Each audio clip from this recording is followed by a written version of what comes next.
حواست به من است همیشه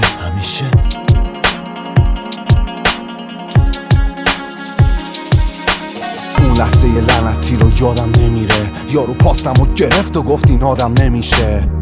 خنده منو بردم تا دم میله، یه وندودی تا یه جام برم با ون دیگه. خواهی مالا شعار میدادن این باید بمیره. یکی با هم عکس مینداخت و میگفت خواننده اینه. تو یه قهرمانی کلانتری 115 چی کار میکنی؟ نام اعزام داری تهران بزرگ مرام بود و آقا رضا داریم لایو میگیریم اقرار میکنی. حالا همه بگین سیب داری چه کار میکنی؟ 7 کیلو پرونده رو دستم بود، دست و پام دست بهم بود، هر دو پام قلبم بود. متهم ردیف اولی واسه تو بقیه بیان، متهمین زیاد. حاجی بقیه کجان وقتی فقط 3 نفر موندن از قضیه ایران؟ پسر جان بیخیال برو وثیقه بیار، اینا بررسی میخواد خیلی تلخ سیدیات. من دارم میرم نماز تا بیام، برو تهران بزرگ میگم به قاد جمانگه یا که 1 میلیارد بیار. اون وقت اراده بکن تازه بعد تحصیلات، اینجا دادگاه انقلاب بفرمایید آب خونک بگو بلابتم پایت رو با کنم. اینا نمیدونن که من با التماس غریبم، پس رسیدم به مرحله اعتماد به وکیلم. نعوذ بالله میگفت تو التماس پول میکرد، گفتم بهت مرخصی هم اطلاعات خوب میدم. میخوان ریشت رو بزنن انفجار نوری نه، سیستمم که نگران اقتصاد سوریه. تحریک افکار دینی، حمایت از دراویش و شیطان پرستی،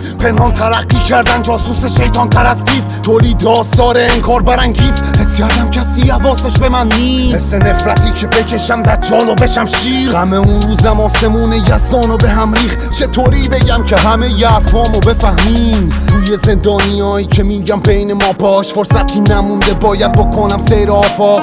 حمید پای تلفن یه ماشین منتظرمون، حرکت به سمت مرز با قلب منفجرمون. قاچاق برمون سر هر تپه منتظر پول، تکتیر اندازان نور افکن میندازم به سمتمون. تق ما تو تنک سگا زوزه میکشن، همسفرامون با سر تو سنگ خونو میچشن. فقط یه گاوداری از اون دور معلومه، تو جاده ای که تردد شب و روز ممنوعه. پر برف تشنه بودیم سوس تو جونمون، افتادم تو سرما بیهوش و دوش دوست. گم شده بودیم تو منطقه ممنوعه، پیاب بودم که یکی عربده زد از سومه. 10 روز تو کثافت و جهنم بودیم، تو این فکر همراه میرفتم بغلم رو مین. خیره به روزایی که نمیشه وطنم و دید، خدا دوباره از فلفای هرزم و چید.